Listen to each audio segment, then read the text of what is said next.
Hello friends, welcome back to the class. आज शुरू करेंगे income and expenditure account, preparation of income and expenditure account. इससे पहले last class में पढ़ने किया था receipt and payment account. Receipt and payment account किया था, जहाँ पे मैंने देखा था कि सारे जो कैश वाले ट्रांजेक्शन्स हैं वो रिसिप्ट एंड पेमेंट अकाउंट में, कैश वाले ट्रांजेक्शन्स और बैंक वाले ट्रांजेक्शन्स वो रिसिप्ट एंड पेमेंट अकाउंट में कंसिडर होते हैं, उनको रिसिप्ट एंड पेमेंट अकाउंट में रिकॉर्ड करते हैं। अब आता है इनकम एंड एक्सपेंडिचर अकाउंट। देखिए, इनकम एंड एक्सपेंडिचर अकाउंट को समझने से पहले प्रॉफिट एंड लॉस के अकाउंट की थोड़ी सी बात कर लेते हैं। मैं दो पार्ट करता हूँ, एक है अपना एनपीओ और एक है अदर जो बिजनेस ऑर्गेनाइजेशंस होते हैं, नॉर्मली जो बिजनेस होते हैं उनकी बात कर लेते हैं। एक है अपना एनपीओ, एक जो अदर बिजनेस ऑर्गेनाइजेशंस हैं उनकी बात कर लेते हैं। एनपीओ में बनेगा इनकम एंड एक्सपेंडिचर अकाउंट, लेकिन उससे पहले बिजनेस ऑर्गेनाइजेशंस की बात करते हैं। यहाँ पे क्या बनता है, जब भी अपन फाइनल अकाउंट्स बनाते हैं तो यहाँ पे बनता है एक तो ट्रेडिंग अकाउंट, दूसरा बनता है प्रॉफिट एंड लॉस अकाउंट,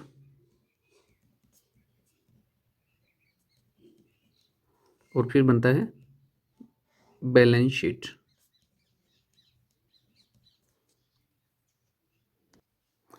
तीन फाइनल अकाउंट्स यहाँ पे बनते हैं, trading account, profit and loss account और बैलेंस शीट। ट्रेडिंग अकाउंट में क्या होता है, सारी परचेज एंड सेल अपन रिकॉर्ड करते हैं, परचेज और सेल्स रिकॉर्ड करते हैं। यहाँ पे परचेज, सेल्स और कुछ डायरेक्ट एक्सपेंसेज हो गए लाइक वेजेज वगैरह, तो वो यहाँ पे रिकॉर्ड करते हैं। प्रॉफिट एंड लॉस अकाउंट में क्या करेंगे, प्रॉफिट एंड लॉस अकाउंट में सारे रेवेन्यू एक्सपेंडिचर, रेवेन्यू एक्सपेंसेज आएंगे और रेवेन्यू इनकम्स आ जाएंगे। रेवेन्यू एक्सपेंसेज और रेवेन्यू इनकम्स यहाँ पे आती हैं सारी। परचेज सेल्स ट्रेडिंग अकाउंट में आएंगी, रेवेन्यू एक्सपेंसेज और इनकम्स आ जाएंगी प्रॉफिट एंड लॉस अकाउंट में, और उसके बाद में यहाँ पे नेट प्रॉफिट और नेट लॉस निकाल देते हैं। अब देखिए, परचेज एंड सेल की बात करें एनपीओ में, तो यहाँ पे परचेज एंड सेल तो होती नहीं है, क्योंकि यहाँ ट्रेडिंग बिजनेस तो है नहीं, यहाँ पे कोई ट्रेड हो नहीं रहा है, तो यहाँ पे कोई भी परचेज और सेल होगी नहीं। बेसिकली ये क्या होती हैं, सर्विस ऑर्गेनाइजेशंस होती हैं। ये क्या होती है, सर्विस ऑर्गेनाइजेशंस होती हैं। तो ये सर्विस ऑर्गेनाइजेशंस होंगी, तो यहाँ पे परचेज और सेल इनका जो है प्राइमरी बिजनेस परचेज सेल वाला होगा ही नहीं। कुछ हाँ छोटे मोटे परचेज सेल हो सकते हैं, जैसे कि स्पोर्ट्स मटेरियल परचेज किए हैं या कुछ और न्यूज़पेपर वगैरह परचेज किए हैं, मैगजीन्स परचेज किए हैं, तो वैसे वाली परचेज हो सकती हैं। वो सारी की सारी इनकम एंड एक्सपेंडिचर अकाउंट में ही आएंगी। अब बात कर लेते हैं बाकी रेवेन्यू एक्सपेंसेज और इनकम्स की। देखिए, जब प्रॉफिट एंड लॉस अकाउंट बनाते हैं, प्रॉफिट एंड लॉस अकाउंट जो बनाते हैं अपन, उसमें क्या होता है, अपन सारे रेवेन्यू एक्सपेंसेस लेते हैं। कौन से रेवेन्यू एक्सपेंडिचर्स, सारे रेवेन्यू एक्सपेंसेस कवर करते हैं। कौन से वाले, जो कि related to current financial year हैं, related to current financial year के हैं, वो सारे लेंगे। फिर चाहे वो रिसीव्ड हुए हैं या नहीं हुए हैं, या एडवांस में रिसीव हुए हैं या नहीं हुए, कोई उससे कोई प्रॉब्लम नहीं है। पहले रिसीव हो गए थे एडवांस में, या अभी रिसीव हैं, या रिसीवेबल हैं, या आउटस्टैंडिंग पेबल हैं, कोई दिक्कत नहीं है। सारे रेवेन्यू एक्सपेंसेज और सारी रेवेन्यू इनकम्स, एक्सपेंसेज और इनकम्स यहाँ पे कवर करने वाले। तो सेम चीज़ यहाँ एनपीओ में, सेम चीज़ यहाँ एनपीओ में किस में आ जाएगी, इनकम एंड एक्सपेंडिचर अकाउंट में आ जाएगी। इनकम एंड एक्सपेंडिचर अकाउंट में सेम चीज़ आ जाएंगी। यहाँ पे भी सारे रेवेन्यू एक्सपेंसेज और सारी रेवेन्यू इनकम से आएंगी, जो कि related to current financial year है। अगर वो एक्सपेंसेज आउटस्टैंडिंग है तो भी आएगा, और अगर वो एक्सपेंस जो है अपन ने पे कर दिया है तो भी आएगा। ऐसे इनकम अगर जो है रिसीवेबल है, अभी रिसीव्ड नहीं हुई है, लेकिन जो है रिलेटेड टू करंट ईयर है, तो वो यहाँ पे कवर हो जाएगी। इसके बाद बात करते हैं, जब इसमें अपने इनकम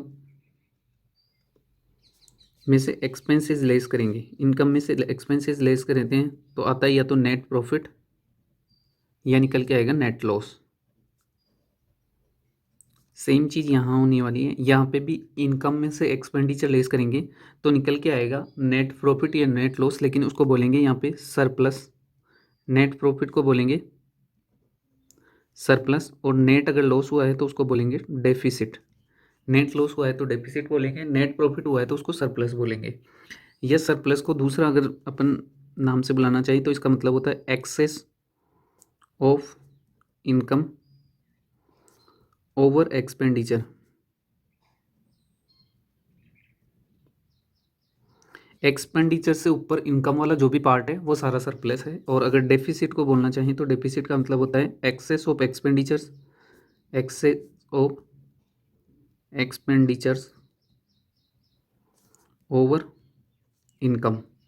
इनकम से ऊपर जो भी एक्सपेंडिचर वाला पार्ट है, अगर इनकम से ज़्यादा एक्सपेंडिचर्स हुए हैं तो वहाँ पे लॉस आएगा, डेफिसिट आएगा। और जो एक्सेस वाला पार्ट है उसको डेफिसिट बोल के चलेंगे। तो यहाँ पे क्या हुआ, क्या डिफरेंस हुआ प्रॉफिट एंड लॉस अकाउंट में? कोई भी डिफरेंस नहीं है, सिर्फ इतना सा है कि यहाँ पे प्रॉफिट लॉस को सरप्लस बोलेंगे और जो लॉस वाला है उसको डेफिसिट बोलेंगे, प्रॉफिट को सरप्लस बोलेंगे। बाकी सेम टू सेम वही होने वाला है। रेवेन्यू एक्सपेंडिचर वहाँ भी कवर होते थे, यहाँ भी कवर होंगे। इनकम्स वहाँ भी कवर होती थी, रेवेन्यू वाली वो यहाँ भी कवर होंगी। बाकी कैपिटल नेचर के कोई भी ट्रांजेक्शन्स ना तो प्रॉफिट एंड लॉस अकाउंट में कवर होते हैं और ना ही इनकम एंड एक्सपेंडिचर अकाउंट में कवर होंगे। ना तो प्रॉफिट एंड लॉस अकाउंट में कवर होते हैं, ना ही इनकम एंड एक्सपेंडिचर अकाउंट में कवर होते हैं।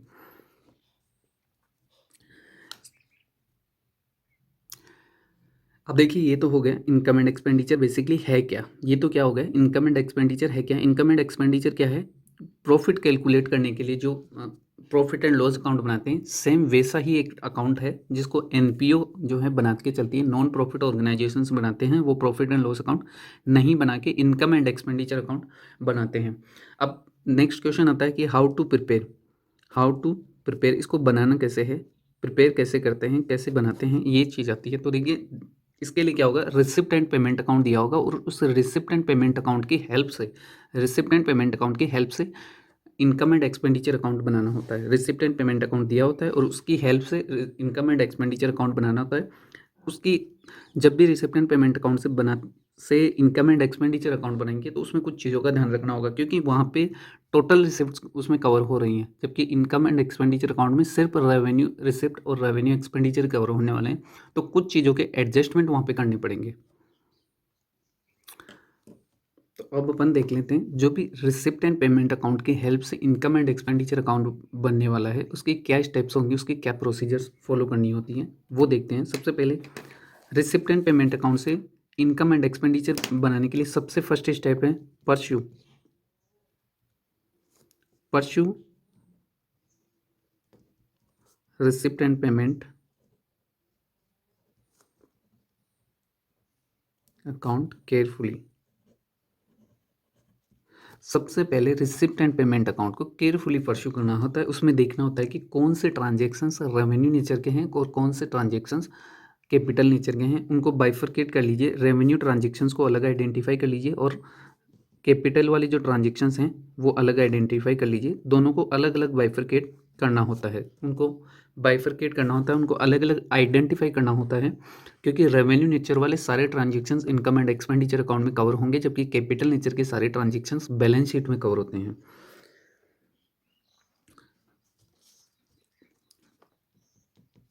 सेकेंड स्टेप होगी, जो भी ओपनिंग बैलेंस है और क्लोजिंग बैलेंस है उनको एक्सक्लूड करना होता है। तो सबसे पहले शुरुआत करते हैं ओपनिंग बैलेंस से। तो एक्सक्लूड ओपनिंग बैलेंस, कैश और बैंक के दोनों के ओपनिंग बैलेंस को एक्सक्लूड कर लीजिए, क्योंकि कैश और बैंक का इनकम एंड एक्सपेंडिचर अकाउंट में कोई रिलेशन नहीं है, कोई वहाँ पे एंट्री इसकी वहाँ पे कवर नहीं होने वाली है। इसलिए ओपनिंग बैलेंस को अपन लीव कर देंगे, स्किप कर देंगे, एक्सक्लूड कर देंगे, उसको रीड नहीं करेंगे या उसको उस इनकम एंड एक्सपेंडिचर अकाउंट में कवर नहीं करेंगे। इसके बाद में थर्ड स्टेप आता है exclude capital transactions, exclude capital receipts and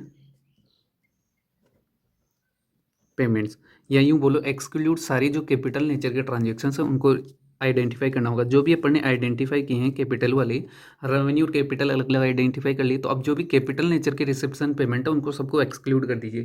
capital nature के रिसिप्ट कौन सी हो सकती है, जैसे कि एक तो लाइफ मेंबरशिप फीस होती है, वो कैपिटल नेचर की रिसिप्ट होती है। इसके अलावा कोई एसेट वगैरह का ट्रांजेक्शन है, इन्वेस्टमेंट है, तो वो सारे इन्वेस्टमेंट सेल परचेज हुए हैं या एसेट सेल परचेज हुई, तो सारी कैपिटल रिसिप्ट हैं और कैपिटल पेमेंट्स है, तो उनको एक्सक्लूड कर लेंगे। के बाद में अब यहाँ पे अब कैपिटल अपन ने ओपनिंग बैलेंस एक्सक्लूड कर दिया, कैपिटल ट्रांजेक्शन्स एक्सक्लूड कर दिए, अब बच जाते हैं सिर्फ revenue transactions.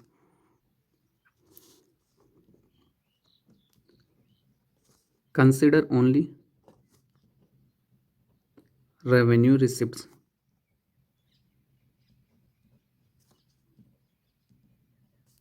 With all the necessary adjustment. सारी रेवेन्यू जो भी रिसिट्स हैं उनको अपन कंसीडर करेंगे विथ ऑल नेसेसरी एडजस्टमेंट। जो भी सारे नेसेसरी एडजस्टमेंट वहाँ पे होने वाले हैं उनको कंसीडर करते हुए सारी रेवेन्यू रिसिप्ट को अपन कंसीडर करेंगे। एडजस्टमेंट क्या हो सकते हैं, देखिए जैसे कि कोई भी रिसिप्ट आई हुई है, कोई भी अपने पास पैसा आया है, रिसिप्ट आई है, अगर वो करंट ईयर की रिसिप्ट है, अगर वो करंट ईयर की रिसिप्ट है तो यहाँ पे क्या क्या केस हो सकते हैं, या तो वो करंट ईयर की रिसिप्ट है, करंट फाइनेंशियल ईयर की रिसिप्ट है, तो उसको एज इट इज़ जो है कंसिडर अपन कर लेंगे, इनकम एंड एक्सपेंडिचर अकाउंट में उसको ऐसा कैसा कंसिडर कर लेंगे। अगर वो कुछ जो है वो रिसिप्ट है वो related to past financial year की, जो पीछे के फाइनेंशियल ईयर हैं वहाँ पे वो इनकम थी पहले की लेकिन रिसीव अब हुई है, इनकम थी पहले की रिसीव अब हुई है। कोई भी ऐसी इनकम हो सकती है जो पहले की थी अब रिसीव हुई है, जैसे कि कोई अगर मान लो एनपीओ ने कोई भी प्रमाइसेज है, कोई भी बिल्डिंग रेंट पे दे रखी है, अब वो रेंट पिछले साल का रेंट इस साल रिसीव हुआ है, तो वो इनकम लास्ट ईयर की इनकम थी इस साल रिसीव हुई है, तो उसको अपन एक्सक्लूड कर देंगे, उसको अपन एक्सक्लूड कर देंगे बिकॉज वो रिलेटेड टू पास्ट ईयर है, तो उसको एक्सक्लूड कर देंगे, यहाँ पे नहीं लेंगे। इसके अलावा कौन सी इनकम हो सकती है कुछ एडवांस में आ गया हो, कुछ एडवांस रिसिप्ट हो, यानी related to future financial year है, तो उसको भी अपन एक्सक्लूड कर देंगे, उसको भी अपन एक्सक्लूड कर देंगे। मतलब सिर्फ करंट फाइनेंशियल ईयर की अगर कोई रिसिप्ट है तो उसको लेंगे, इसके अलावा पास्ट फाइनेंशियल ईयर की कोई भी इनकम रिसीव हुई है, कोई भी पैसा है तो उसको एक्सक्लूड कर देंगे, और कोई भी एडवांस में पैसा है तो उसको भी एक्सक्लूड कर देंगे, क्योंकि वो जिस साल का है उसी साल में कवर होगा। रिसिप्ट एंड पेमेंट अकाउंट में सारे कवर हो जाते हैं जो भी कैश में आते हैं, लेकिन इनकम एंड एक्सपेंडिचर अकाउंट में सिर्फ वही कवर होंगे जो कि related to current financial year है। इसके बाद में और क्या एडजस्टमेंट करने पड़ सकते हैं, ऐसी कोई भी इनकम, ऐसी कोई भी इनकम जो कि इनकम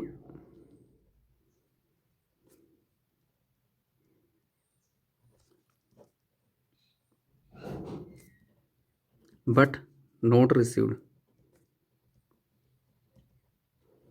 ऐसी कोई भी इनकम जो अकर तो हो गई है, करंट ईयर में अकर तो हो गई है, अपन ने कमा ली, अर्न कर ली है, बट रिसीव नहीं हुई है। जैसा कि मान लो वही एक एग्जांपल वापस रेंट का पकड़ते हैं, अगर कोई बिजनेस या प्रमाइसेज कोई भी जो है वो रेंट पे दे रखा है, तो रेंट इस साल का रेंट अकर तो हो गया है, अर्न तो कर लिया है, लेकिन वो एक्चुअल में रिसीव नहीं हुआ है, इसलिए वो रिसिप्ट एंड पेमेंट अकाउंट में कवर ही नहीं हुआ है। तो जो रिसिप्ट एंड पेमेंट अकाउंट में कवर नहीं हुआ है और एक्चुअल में अर्न हो गया है, related to current financial year है, तो उसको अपन क्या करेंगे, इसको consider to income and expenditure account में कंसिडर कर लेंगे, इसको इनकम एंड एक्सपेंडिचर अकाउंट में कंसिडर कर लेंगे, भले ही वो इनकम जो है एक्चुअल में रिसीव नहीं हुई है, लेकिन ड्यू टू वो जो है इस साल में अर्न हो चुकी है, इसलिए उसको कंसिडर कर लेंगे। तो इनकम में कौन सी वाली है, अगर कोई भी करंट फाइनेंशियल ईयर की है और वो रिसीव्ड हुई है, करंट फाइनेंशियल ईयर की है और वो रिसीव्ड हुई है, तो उसको कंसिडर कर लेंगे इनकम एंड एक्सपेंडिचर अकाउंट में, सेम वैसा का वैसा जैसा कि रिसिप्ट एंड पेमेंट अकाउंट में दिया हुआ है। लेकिन अगर रिलेटेड टू पास्ट ईयर है या कोई एडवांस इनकम है रिलेटेड टू फ्यूचर ईयर है, एडवांस में रिसिप्ट हो गई है, तो उन दोनों को ही अपन क्या कर देंगे, एक्सक्लूड कर देंगे, उन दोनों को एक्सक्लूड कर देंगे। इसके अलावा एक और इनकम जो है कंसिडर करेंगे, कौन सी इनकम, जो related to current financial year है, इस साल की इनकम है, अकर हो गई है, अर्न हो गई है, लेकिन एक्चुअल में रिसीव नहीं हुई है, बट नॉट रिसीव्ड एक्चुअली, तो एक्चुअल में कैश में या बैंक के थ्रू रिसीव नहीं हुई है, तो उसको भी अपन इनकम एंड एक्सपेंडिचर अकाउंट में कंसीडर कर लेंगे। और इन सबको किस में कंसीडर करेंगे, इनकम साइड कंसीडर करने वाले हैं, किस में करने वाले हैं, इनकम साइड, क्योंकि इनकम एंड एक्सपेंडिचर अकाउंट में अभी देखेंगे दो कॉलम होंगे, एक एक्सपेंडिचर का, इनकम एंड एक्सपेंडिचर अकाउंट में दो कॉलम होंगे, एक तो एक्सपेंडिचर का कॉलम होगा और इनकम का कॉलम होगा, दोनों को कवर यहाँ पे कर लेंगे। ये इनकम जो है वो इनकम वाले कॉलम में कवर होगी, एक्सपेंडिचर सारे एक्सपेंडिचर्स वाले कॉलम में कवर होने वाले हैं। उसके बाद में नेक्स्ट स्टेप आता है, consider only revenue expenses related to current financial year, जो भी करंट फाइनेंशियल ईयर से रिलेटेड है उन्हीं को करेंगे विथ ऑल नेसेसरी एडजस्टमेंट,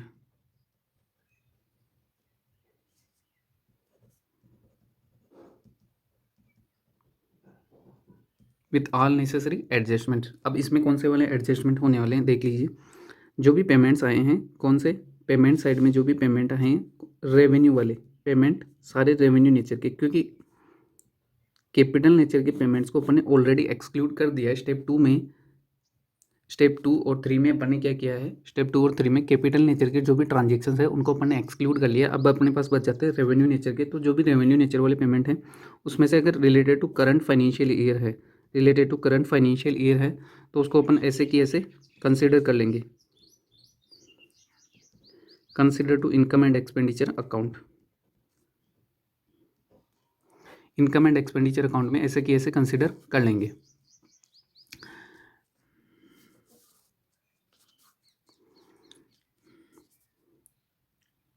अगर ये related to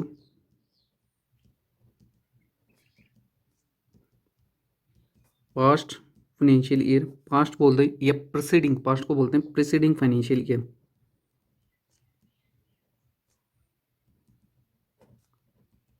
related to preceding financial year हैं तो इनको अपन एक्सक्लूड कर देंगे। ऐसा कौन सा खर्चा हो सकता है जो पास्ट ईयर का हो, इस साल रिसिप्ट एंड पेमेंट अकाउंट में कवर किया हो।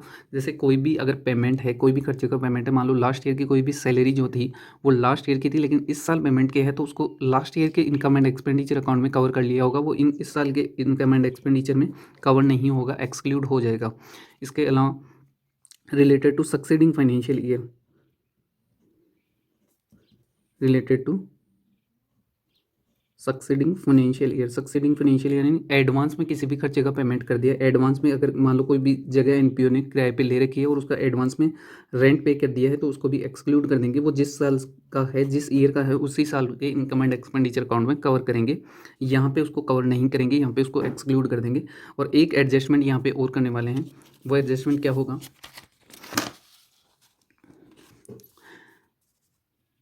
अगर कोई भी एक्सपेंसेज हैं, कोई भी एक्सपेंसेज हैं जो इनकर तो हो चुके हैं, incurred but not paid, related to current financial year, कोई भी करंट फाइनेंशियल का कोई भी एक्सपेंस, रेवेन्यू नेचर का कोई भी एक्सपेंस जो कि इनकर तो हो चुका है लेकिन उसका पेमेंट अभी किया जाना बाकी है, इसलिए उसको रिसिप्ट एंड पेमेंट अकाउंट में कवर नहीं किया है, तो उसको इस इनकम एंड एक्सपेंडिचर अकाउंट में कवर कर लेंगे। अगर कोई इस साल की कोई भी सैलरी है, जो कि इस साल की कोई भी सैलरी है जिसको पेमेंट नहीं किया है, इस वजह से वो income and expenditure receipt and payment account में कवर नहीं हुआ है, वहाँ पे पेमेंट में नहीं कवर होता, उसको इनकम एंड एक्सपेंडिचर अकाउंट में कवर कर लेंगे। तो यहाँ पे 5 स्टेप्स हो गई इनकम एंड एक्सपेंडिचर को प्रिपेयर करने की। पहला जो है रिसिप्ट एंड पेमेंट अकाउंट को केयरफुली प्रिपेयर करेंगे, उसके बाद में सारे ओपनिंग बैलेंसेज को एक्सक्लूड कर लेंगे और जो कैपिटल नेचर के और रेवेन्यू नेचर के ट्रांजेक्शन है उनको अलग अलग आइडेंटिफाई कर लेंगे। जो रेवेन्यू नेचर के ट्रांजेक्शन है उनको कंसिडर करेंगे, कैपिटल वाले को सारे को स्किप कर देंगे, एक्सक्लूड कर देंगे। रेवेन्यू नेचर की कोई भी इनकम है जो कि करंट फाइनेंशियल ईयर की है तो उसको इनकम एंड एक्सपेंडिचर में कवर कर लेंगे। और ऐसी कोई भी इनकम जो कि अर्न तो हो चुकी है लेकिन रिसीव नहीं हुई है और वो रिसिप्ट एंड पेमेंट अकाउंट में नहीं आई है तो उसको भी कवर कर लेंगे, एडिशनली उसको कवर कर लेंगे विद द एडजस्टमेंट। और ऐसा कोई भी खर्चा जो कि इस साल अकर तो हो चुका है, इनकर हो चुका है लेकिन उसका पेमेंट किया जाना भी बाकी है, तो इसलिए वो रिसिप्ट एंड पेमेंट अकाउंट में कवर नहीं हुआ है, उसको भी इनकम एंड एक्सपेंडिचर अकाउंट में कवर कर लेंगे। तो ऐसे इनकम एंड एक्सपेंडिचर अकाउंट को प्रिपेयर करते हैं। अब नेक्स्ट क्लास में देखने वाले हैं कि इनकम एंड एक्सपेंडिचर अकाउंट का फॉर्मेट क्या होता है, उसमें क्या क्या फिगर कवर होते हैं, और एक रिसिप्ट एंड पेमेंट अकाउंट लेके उसको प्रिपेयर करने की कोशिश करेंगे, उसको बनाने की कोशिश करेंगे कि कैसे किस किस एडजस्टमेंट के साथ में रिसिप्ट एंड पेमेंट अकाउंट को बनाते हैं।